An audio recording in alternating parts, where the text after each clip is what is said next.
मित्र नमस्कार, मैं अनिरुद्ध विश्वकर्मा। आप देख रहे हैं हिंदुस्तान सपना। महाराष्ट्र में विश्व हिंदू परिषद ने गरबा कार्यक्रम का आयोजन किया है। उसमें विश्व हिंदू परिषद ने एडवाइजरी जारी किया है। एडवाइजरी में लिखा है कि सिर्फ हिंदुओं की एंट्री होगी। एंट्री गेट पर आधार कार्ड की जांच की जाएगी। अंदर जाने से पहले सबको तिलक लगाना होगा। हाथों पर रक्षा सूत्र बांधना होगा। किसी हिंदू देवता की पूजा करनी होगी। इसके बाद उन्होंने एक और जो महत्वपूर्ण एडवाइजरी जारी की है वह यह है कि गरबा में आने वाले सभी लोगों पर गोमूत्र छिड़का जाएगा। यह बात विश्व हिंदू परिषद के नेता प्रशांत तित्रे ने कहा है। आप सभी लोगों को मालूम है कि दशहरा और नवरात्र के अवसर पर महाराष्ट्र, गुजरात सहित तमाम राज्यों में गरबा कार्यक्रम का आयोजन धूमधाम से किया जाता है। उसी कार्यक्रम के तहत विश्व हिंदू परिषद ने इस एडवाइजरी को जारी किया है। दूसरी खबर पर आते हैं।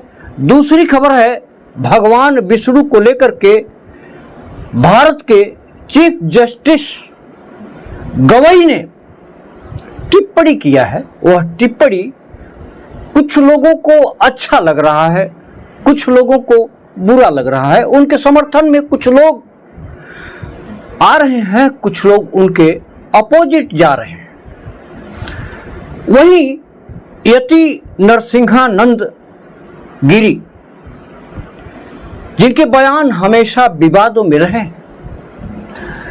उन्होंने कहा है कि हिंदुत्व के नाम पर बनी हुई सरकारें इस व्यक्ति के खिलाफ महाअभियोग चलाती और बर्खास्त करती, लेकिन किसी ने विरोध करने का साहस नहीं किया। सोच सकते हैं, इस तरह से chief justice of India Gavai साहब का विरोध हो रहा है।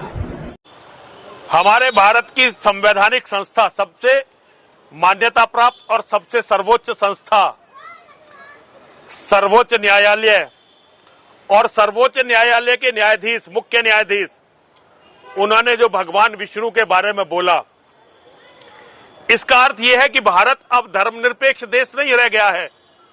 भारत अब सनातन मान्यताओं का विरोधी देश बन चुका है। अगर सर्वोच्च न्यायालय के मुख्य न्यायाधीश के ये विचार हैं, और विचार किसी के कुछ भी हो सकते हैं, लेकिन अगर वो इन विचारों को प्रकट करके इस पर शर्मिंदा नहीं है, बल्कि उन लोगों को जो उसके विरुद्ध सोशल मीडिया पर आवाज उठा रहे हैं उन्हें धमका रहा है, तो आप ये अच्छी तरह समझ सकते हैं कि आज भारत किस स्थिति में पहुंच चुका है। नेताओं की तरफ से कोई आवाज भी नहीं है। होना तो यह चाहिए था कि हिंदुत्व के नाम पर बनी हुई सरकारें इस व्यक्ति के खिलाफ महाअभियोग चलाती और इसे बर्खास्त करती, लेकिन उतनी बात तो छोड़िए, किसी ने विरोध भी करने का साहस नहीं किया।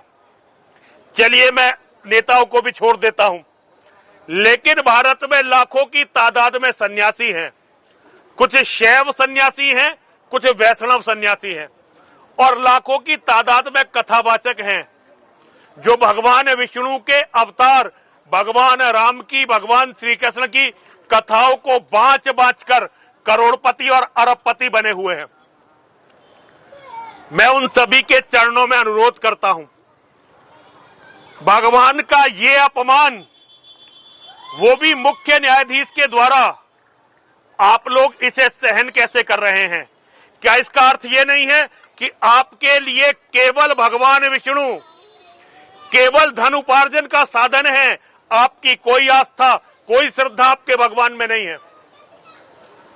एक बार इस न्यायाधीश से कहकर देखिए, जो बात इसने हमारे भगवान के बारे में बोली, अल्लाह या मोहम्मद के बारे में बोलकर दिखा दे।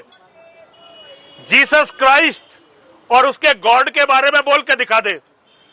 हमारे ही भाई हैं, सगे भाई, सिखों के गुरु के बारे में बोल के दिखा दे। इस देश में केवल हम हैं जिनकी मान्यताओं को कुचला भी जा सकता है, तोड़ा भी जा सकता है, अपमानित भी किया जा सकता है। मैं और किसी से कोई शिकायत नहीं कर रहा। मेरी मां गंगे, मैं तुमसे कह रहा हूं, हे महादेव, मैं तुमसे कह रहा हूं कि तुम्हारा नाम लेकर जीवित रहने वाले लोग तुम्हारे पूज्य भगवान विष्णु के इस अपमान पर इतने चुप क्यों हैं। और देखिए, मैं वैष्णव नहीं हूं, मैं तो केवल मां और महादेव का मानने वाला हूं, केवल मां और महादेव का मानने वाला हूं, केवल मां और महादेव का मानने वाला हूं। लेकिन मैं अच्छी तरह से जानता हूं, मेरे महादेव भगवान विष्णु के उपासक हैं, तो मेरे भगवान के भी भगवान का ये अपमान, मेरे पास शब्द नहीं है। लेकिन गद्दारों, विश्वासघातियों, ये याद रखना, दुनिया में कोई क्षमा कर देगा, धर्म क्षमा नहीं करता, धर्म क्षमा नहीं करेगा। मित्र, इसी से अपनी बात समाप्त करता हूं। नमस्कार, जय हिंद।